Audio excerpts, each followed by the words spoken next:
Hello বন্ধুরা, এই তো শুভ দুপুর। দেখতেই পাচ্ছেন একদম সেই বিরিয়ানি, একের বিরিয়ানি, পুরানা ঢাকার সেই বিরিয়ানি, পুরানা ঢাকার, বুঝতেই পাচ্ছেন। এই দেখেন, এই দেখেন, এই যে আলু, এই যে গোস্ত। জার্মানি ভাষায় গোস্তকে কি বলে জানেন? কাট ফ্লাইশ বলে, আর আলুকে বলে কাটোফেল। বুঝতেই পাচ্ছেন আমি অনেক মজা করে রান্না করেছি, দেখতে পাচ্ছেন। এখন খাবো, আপনারা দেখবেন। ভালো থাকেন বন্ধুরা, আল্লাহ হাফেজ।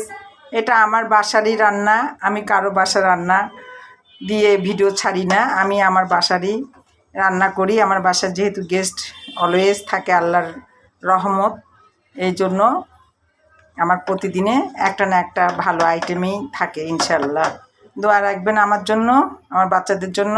ভালো থাকেন, আল্লাহ হাফেজ।